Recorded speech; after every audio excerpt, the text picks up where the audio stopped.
Gujarat anti corruption બ્યુરોએ Sabarkantha જિલ્લાના પ્રાંતિજ નજીક આવેલા ઓરથણ કથપુર ટોલનાકા પર એક સફળ ટ્રેપ ગોઠવી, જેમાં એક પત્રકાર અને તેની પત્નીને ₹4 લાખની લાંચ લેતા રંગે હાથે ઝડપી પાડવામાં આવ્યા।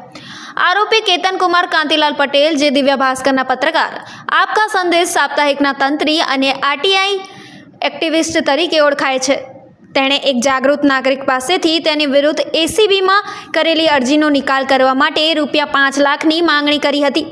જો કે ફરિયાદીએ આ લાંચ આપવાનો ઇનકાર કરી એસીબીનો સંપર્ક કર્યો। આ ટ્રેપ દરમિયાન આરોપી કેતન કુમારે ફરિયાદી પાસેથી ₹4 લાખની લાંચ સ્વીકારી અને તે રકમ પોતાની પત્ની મીનાબેન પટેલને આપી હતી। આ બંને આરોપીઓ સ્થળ પર પકડાઈ ગયા હતા। આ સમગ્ર operation police inspector Shri NB Solanki અને તેમની એસીબી ફિલ્ડ 2 અમદાવાદની ટીમે પૂરું પાડ્યું હતું, જેનું સુપરવિઝન મદદનીશ નિમાયક શ્રી NN જાદવ દ્વારા કરવામાં આવ્યું હતું।